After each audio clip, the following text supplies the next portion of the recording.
Hey y'all, I'm Teresa, And Mark, and we're your hosts for tell me that story. where we'll tell y'all true stories of real life happenings. So y'all stick around. You never know what you might hear.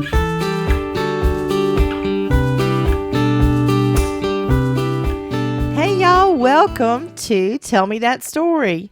We're so excited to be with you today, and this is our first time to do a video, so bear with us and don't be too critical. We're working on it. We are a work in progress. Absolutely. We were getting a lot of clicks on YouTube, but we found out that people weren't watching because when you go to YouTube and you press the play button and there's no video, people tend to click off of it because when you go to YouTube for videos. So we decided to try a video podcast. We're going to try it and see how it works, and hopefully it'll work, and it'll just continue to get better. So y'all hang in there with us. Yeah. Hey, Mark, I think you wanted to do a shout out today, didn't you? I do. Got a couple of guys from back home, a couple of friends of ours that reached out to us and told us how much they enjoy the show, and they're loyal listeners, and we really, really appreciate that. So Tate Harper, Wesley Bruce, thank you guys for listening. We really appreciate it. We miss y'all. We love y'all. And just keep listening. You think, we could probably come up with a story about Tate. Oh, I'm sure we could. We need to call Chuck. I bet Chuck's got some stories he could share about Tate. I know that Chuck Parrish would definitely have some stories about Tate, so we might have to do that one day. And I got plenty of stories about Wesley, but I think, I don't want Wesley mad at me. Wesley is my fishing buddy. Me and him have known each other for years. He's a great guy. He's not a real good fisherman, but he's learning. He's getting there. So. Oh goodness, here we go. I bet you're going to get a phone call now. Just kidding, buddy. Just kidding.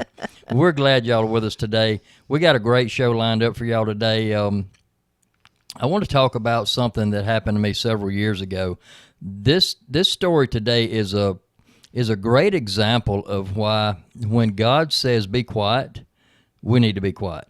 Absolutely. And I want to clear up a little misconception. When we say God spoke to me, when I say God speaks to me, I don't mean in an audible voice. I think a lot of people misunderstand that. Hearing God speak to you it's an inward voice, an inner voice that's not your own, telling you something that you would normally not think on your own. Right. I've heard people say, well, God don't speak to you. That's just your subconscious, your subconscious thoughts. Well, I'm going to tell you something in this story that's going to completely destroy that theory. I think so. Absolutely. Yeah, it will absolutely destroy that theory.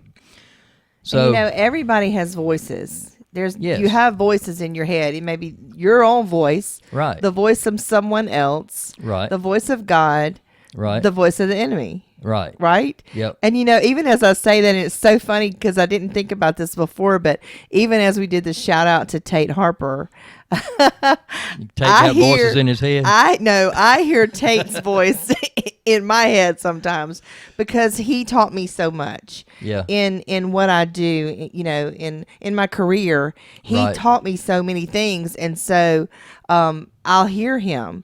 I hear him and he'll say, because I used to, I got my certification to be an activities consultant and in long-term care facility. And that's where we were working together. And that's how I met Tate. And so one of the things that he would say, I would say, I want to do this for the residents. And he would say, it's not about you, Teresa. Yeah. It's not about you. What do they want to do? And so I don't do that in long-term care. I do that in a different setting now, which is actually a resort setting. But I can still use a lot of the things that I learned from Tate and from Chuck and from Jeff Lynn. Just wonderful, wonderful things. But I do hear those guys saying stuff to me. Yeah, every time I hear somebody say it's not about you, I think about Tate. I do. Because he taught me that, Tate, if you're listening, you need to load the family up, come to Tennessee on vacation so we can hang out for a little while, go eat something. That's right. We'd love to see you. Wesley, you too. Hook that boat up and come up here and let's go to Douglas Lake. Go fishing. Go fishing, absolutely. So what we want to talk about today, let's get past all the formalities. Years ago, I don't remember exactly what year it was, but I was working in Brookhaven, Mississippi, And I was on my way to work one morning, and I had several different routes I could take to go to work. And this particular day, I took the back roads because, I prefer the back roads over the highway any day. I'm a country boy. I love driving the back roads. I love those old country roads. Yeah, I'm just an old country redneck. I love the back roads. I love those country roads. And at the end of this road where it tees into the highway where I turn to go to work, there's a store. And I thought, you know what, I'll stop at that store and get me a biscuit and a glass of tea because they had great biscuits and they had great tea. Gotta have that sweet tea, don't you, babe? Absolutely, yeah. So I was going to grab me a biscuit and a glass of tea, and that was going to be breakfast on the way to work. So I'm driving down this road, and I come up behind a truck that's doing 15 miles per hour. Okay. 15, and I'm not exaggerating. I looked at my speedometer, and I thought, well, maybe he's having some kind of problem. His truck's messed up or something. Yeah. So we're going into a curve, and this curve, we called it Dead Man's Curve because there's been a lot of wrecks there. Matter of fact, I had a friend get killed in this curve years ago. But it's not because it's a sharp curve. It's because instead of the curve being banked like this, it goes around and it's banked this way. So your car is leaning the wrong way. And in the middle of this curve, there's a little dip. And if the road's wet and you're going any speed at all and you hit this dip, it'll put you in the ditch. Yeah. So we get around the curve, and I thought, well, he's just slowing down for this curve. Well, we get around the curve, and he don't speed up. So it was a little bit foggy that morning, but the fog had lifted enough you could see under it. So it was safe. There was nothing coming. When you come out of this curve, you know the spot I'm talking about. You can see a quarter of a mile to the railroad tracks. Right. Well, I could see nothing was coming. It was safe. So I eased out, pulled around him, got ahead of him, and went on up to the store. Well, when I got to the store, before I could even get out of my truck, this truck that I just passed comes sliding up in the parking lot beside me, and he jumps out and comes over and starts beating on my window. And I thought, who in the world? Oh, my goodness. And when I looked out and I saw him, I knew who he was. Yeah. Well, I rolled my window down. I thought he was just messing around at first, and he just flew into me. You put my life in danger. You ran me off in the ditch. You blah, blah, blah. Well, I know that was a lie because I looked in my rearview mirror after I passed him. Right. And if I ran him in the ditch, how did he almost beat me to the store? Yeah. You know what I'm saying? Yeah. So this guy started cussing me out. Now I'm going to get Wow. redneck. Y'all understand redneck, right? I'm going to speak redneck for a minute. He wasn't saying curse words to me. He was cussing me out. I'm talking about, as my daddy used to say, he cussed me till a fly wouldn't land on me. Oh, gosh. I mean, and he didn't stop. He just kept on, and he was cussing and hollering and kicking gravel and stomping and snorting, and I thought, this guy's fixing to have a heart attack if he don't calm down. Oh, man. I've never in my life seen anybody act like that, especially a grown man. Wow. He was like a child throwing a tantrum. And I just sat there and listened, and the funny thing about it, it didn't make me mad. That's wild. It didn't. It didn't make me mad. As a matter of fact, I realized that I was sitting there looking at him with a smirk on my face. Oh, gosh. And I think that may have made it worse. Probably so. But I wanted to say something to him so bad. I wanted to say something, and just as I was about to say something, and I don't remember what I was going to say, but I'm pretty sure it was something brilliant. You know it was. And Something brilliant. just about the time I was going to say something, it was like God just put his hand over my mouth and said, be quiet. I've had him do that to me before. What I really wanted to do was get out of the truck and shut him up. Yeah, I know. I mean, he just brought the redneck out of me. I wanted to get out of the truck and shut him up and be done with it because, nobody talks to me like that. That was uncalled for. It was very uncalled for. But it didn't make me mad until he said something about my daddy. Yeah. And then I got mad. Yeah. I got really mad. I don't blame you. Really, really mad. And I don't feel like anybody could say that they would not get mad when something like that happens. Oh, look, I wanted to get out of that truck and just drag him around in the parking lot. And I know I can hear people saying, well, that's not very Christian-like. Let me tell you something. I don't care how holy you are or how bright your halo is or how long your wings are. If something like that happens to you, you're going to get mad. That's right. If you don't, something's wrong with you. But what does the Bible say about? The Bible says be angry but sin not. That's right. It's okay to be mad. Jesus got mad and flipped the tables over in the temple. And call people. He called them snakes and vipers and everything else. Yeah. But But today, sometimes people think you're weak, and if, Yeah. a weak Christian, if you Yeah. if you try to defend yourself or well, if you try to say, defend yourself, you're not. Oh, that's not being a Christian. Yeah. You're supposed to just let them just run Just- over you. No, that's not the way it's supposed to be. But he kept on, and he just kept on and on and on. And I wanted to say something so bad, but it's like every time I tried to say something, God would put his hand over my mouth and just say, "Be quiet." he said, I "Not kept, today, Mark." I kept hearing, "Be quiet. Don't say anything." Well, finally, he stopped for a minute, and I said, "Are you done? Because I got to get to work." And I just rolled my window up and drove off. I remember you telling me that. And as I was driving out of the parking lot, I looked in my mirror, and he's running across the parking lot, kicking rocks, and I can hear him screaming as I'm leaving the parking lot. Yeah. And I thought, what a foolish man. How in the world can any grown human being act so childish and so foolish? Well, and the worst part is I didn't even get my biscuit Or your tea? or my tea. Oh my God! You just forgot about that, huh? Yeah, that just ruined my drive the rest of the way. But anyway, I left and I was on my way to work. And the farther I drove down the highway, the madder I got. And I thought, you know what? I'm going to turn around and go back. And he better not still be there, because I was, he had pushed me way past my limits. But that voice said, keep driving. So I kept driving. And in a few minutes, that voice said, pray for him. Oh my goodness! Now, I told you I was going to tear that theory apart. Yeah. About it being our subconscious thoughts, because the last thing that I wanted to do was pray for this guy. For him. Yeah. That was the last thing on my mind. I bet. Yeah, praying for him was not what I wanted to do. But I did. Tell me that was prayer. hard to do. Can but you I remember said, that prayer? Yeah, I remember it. I said, Lord, bless him today and be with him through his day. And that's all I said. Really? Yeah, that was enough. I did what I was told to do. I prayed for him. That was enough. But just that little prayer, as soon as I got through saying that, my anger went away Really? completely. Wow. And I just started laughing about it, about how foolish he had acted. And I went on to work, and actually my cousin that worked with me, he knows the guy really good. The guy's name is Tom. I won't call his last name, but his first name's Tom. I think Tom passed away a few years ago, and I hope he made things right with the Lord. I hope when I get to heaven, I'll be able to see him and walk up to him and shake his hand. I forgave him. I don't hold anything against him, but I'm telling you this to make a point. Yeah. This story is not to bash Tom. This story is to make a point.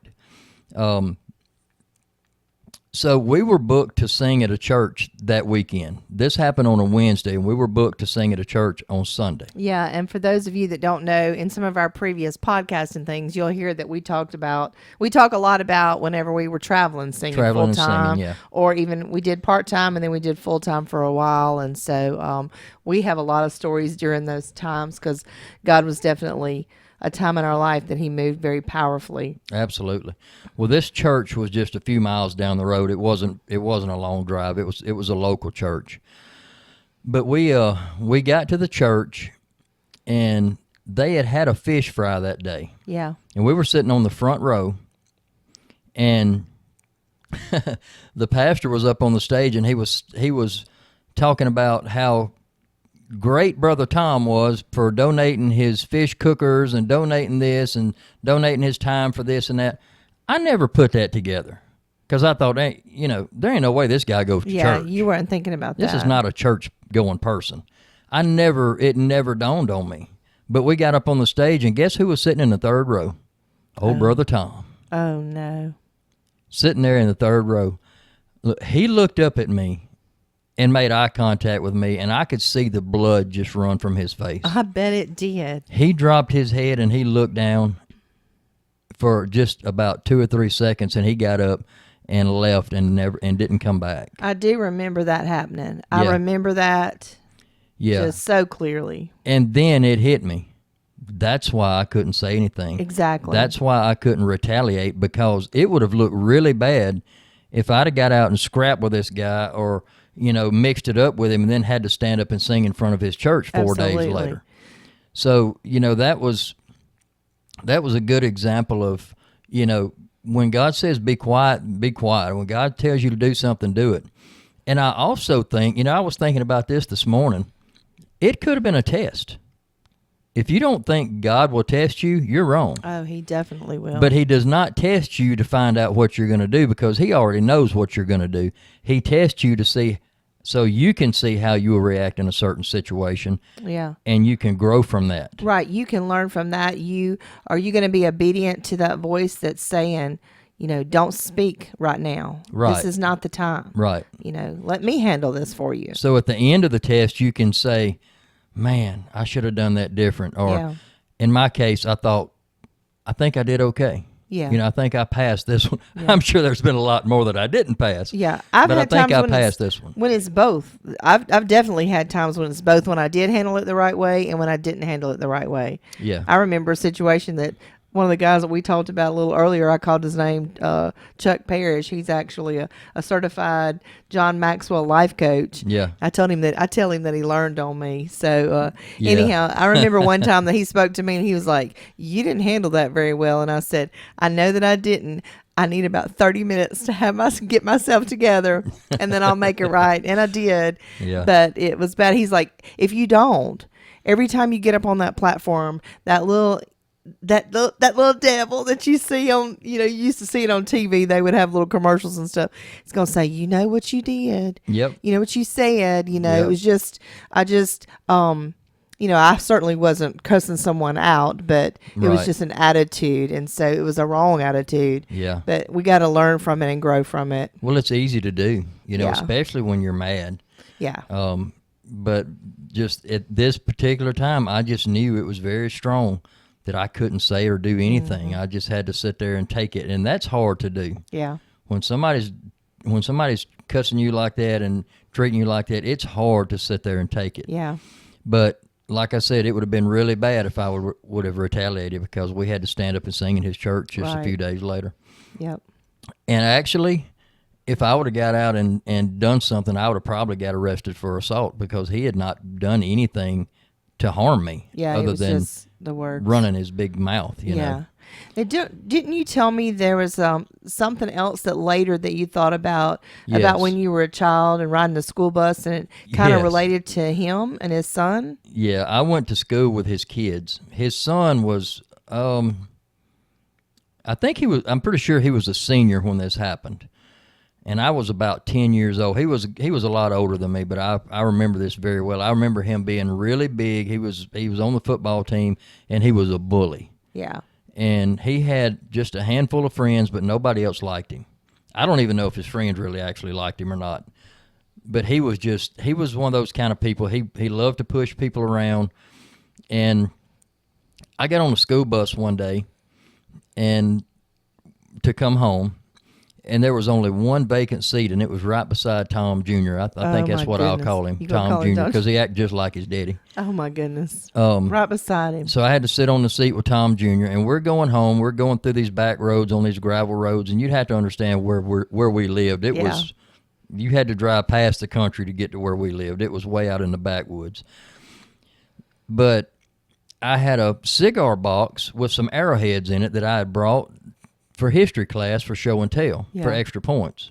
And I needed all the extra points I could get. I needed all the help I could get. And we're on one of these back roads, and it was hot, it was hot weather, and we had the windows down on the bus. Our buses didn't have air conditioning like they do now. I remember those days. We just had to let the windows down and sweat. But he said, "What's in that box?" And he grabbed it and opened it up, and he said, "Oh, that's just a box of rocks." And he threw them out the window. No, he didn't. My very prized possession. I had about 25, 30 arrowheads in that box. That was my most prized possession, and he threw them out the window. I know that they were, because I remember when we first got married, you had them, and we put arrowheads on display. Oh, I had a big display case with over 1,500 in it at one time. I remember that. And so they were very meaningful to you. I do know that. And then I did something really, really foolish. What? I jumped up and punched this 250-pound guy right in the mouth. No, you didn't. All 80 pounds of me. Yes, I did. Oh, my goodness. And after I did it, I thought, oh, God, he's going to kill me. Yeah. I hit him in the mouth as hard as I can, and I knocked one of his front teeth completely out. He spit it out on the floor. Oh, no. Busted his lip, knocked his tooth out. And you're still sitting here? You're able to sit here today? Yeah. Well, he grabbed me. But when he did, I had 3 cousins on the bus Yeah. that were older than me. 2 of them were, I think 2 of them were like in the 10th, 11th grade, and my older cousin that was on there, he was a senior too. Which ones? It was Charlie. Charlie and then Kurt and Lanny, I think they were about the same age, and Charlie was a little older. He was a senior. Yeah.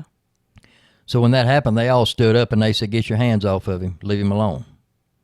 And I think one of them actually moved over and let me come and sit with him. Yeah. But when I got home, I told my dad about it. I was crying. I was so mad. I was so mad. And Daddy said, "Well, we'll drive over there." And he said, "Do you know where it happened?" I said, "Yeah, I know. It was right down the road from his driveway." And Yeah. I honestly believe he threw him out close to his driveway so he could go back and get them. Yeah, probably so. I believe that's what happened. Because a lot of y'all boys around there was hunted arrowheads. There during was that several time. of us. Yeah, we had Yeah. like a little group. We all hunted together. So me and my dad went over there and we looked and looked and looked. We found, I think, 2, and we found the empty box down in the woods.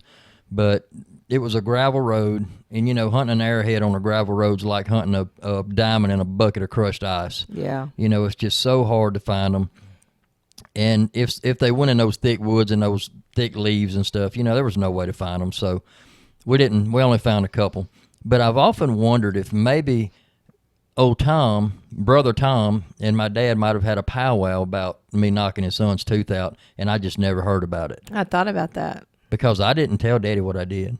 Yeah. I didn't tell him I jumped up and knocked this guy's tooth out. That was a really stupid thing for me to do, but I did it so fast I didn't even Yeah. realize what I'd done. And your daddy was a pretty big guy. Yeah, he could handle himself. Yeah, and he was. He was real big, and he was real strong. He and had been in the Army, and he knew how to take care of himself. Yeah, brother Tom didn't want to mess with my daddy. He was Yeah. a big man. I He wouldn't was think real so. strong, and yeah, he was tough. But I think this is a real good example of listening and obeying, because it might keep you out of trouble. That could have ruined my witness as a Christian Yeah. completely. It could have ended our ministry, Yeah. or it maybe not ended it, but had Hurt it really had bad. a bad effect on it. Yeah. So, and God knew that, and that's why He just had me to keep my mouth shut. Yeah. And I honestly believe it was a test to see what I would do. Wow. So that was that. Yeah. Well, even while you're talking about that, it's made me think about another time whenever, of course, back whenever I worked with those guys I was talking about earlier, I was working at a long-term care facility, and there ended up being some mold in my office, and then there was. Don't say that word. Oh my goodness, let me tell you.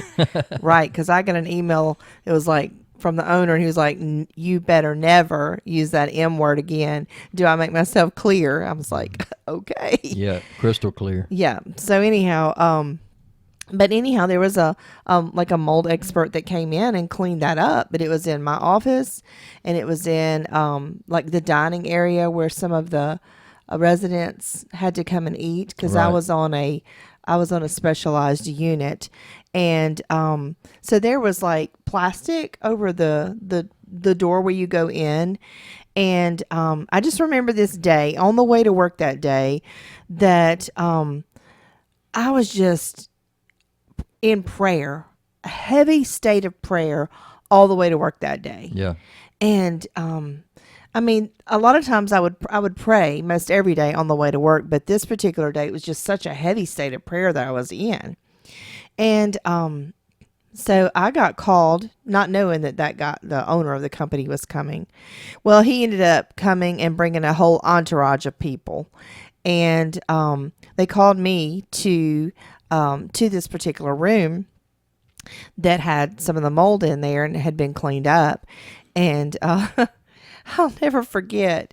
So the administrator of the facility was there. Yeah. And then him and all of his entourage of people. Yeah. And so he gets me in there and he starts asking me questions and he starts yelling at me. But all of those people that was in that room, when he started to yell at me, it was so weird, Mark, because they all turned their back to the middle of the room and they faced the wall. Yeah. So there wouldn't be any witnesses. That's right. Nobody saw. I didn't see Yeah, anything. I didn't see anything. Yeah, I didn't see anything. It was so weird. I had one of those experiences like what you were just talking about. And it was like when you said you were in the truck and it was like you were just looking at him and all these thoughts and stuff were coming to you like, why is he acting like this? That's what happened to me. It was like, why is he acting like this? And he was acting crazy too. I mean, he was out there. He was yelling at me. He didn't curse me, but he was really You can say cuss. We're country people. Yeah. He didn't cuss me, but he was being very, very rude, very ugly, Yeah. and very harsh. And Well, he was a jerk anyway. yeah. Well, anyhow, so I was just stunned Yeah. at how he's looking. But at the same time, I had this feeling like warm honey. Warm honey went from the top of my head to the sole of my feet. Yeah. And it was just like I was just covered. And I know it was because of that prayer. All the way there, I was covered in prayer. Yeah. It was just a blanket of prayer is what it was. It was just, but it felt like warm honey. And it was, the Bible talks about peace that passeth all understanding. You're right. Yeah. That's what started happening. And I just had this peace. And I know I was probably looking like a calf staring at a new gate. Yeah. But I was like, why is he acting like this? And why do I feel such peace? Why? Right. I never had an experience like that before where I felt such peace. Somebody yelling at me and I feel such peace. It was really quite weird. Yeah. Yeah. That is strange. So like I said, none of those people were face me. They all had their back to the middle of the room where I was standing. And then right after that, I did find out later that he ended up telling some of the guys that he really tried hard to provoke me. Yeah. He wanted you to react. He wanted me to react. Yeah. And he really tried hard to provoke me.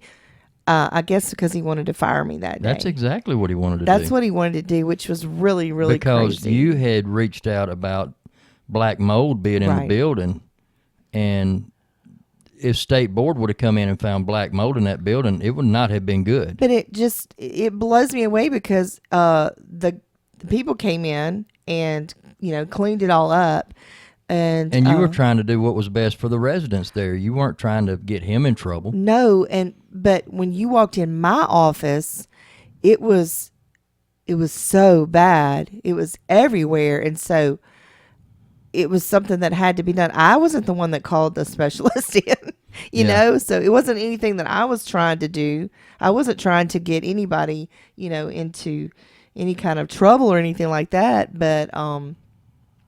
But it was just really bad and it had to be taken care of. Yeah. I think what happened was I ended up being out. I don't remember if we were sick or what, but I was gone. I don't know if I had vacation. I just don't really remember. But when I come back, that's when it was. It was there. Yeah, and I was working maintenance there. Right. And what it was, the roof had leaked. That wall was a load-bearing wall that went all the way through the roof, and it had like a ridge on it. And it had leaked, and it ran down on the inside behind the drywall. Right. It was drywall attached to a cinder block wall, and it ran between the cinder blocks and the drywall, and the mold grew. And they tried to get us to just paint over it. Yeah. I'm like, no, you don't paint over mold. It'll come right back. That's like putting a Band-Aid on something. Right.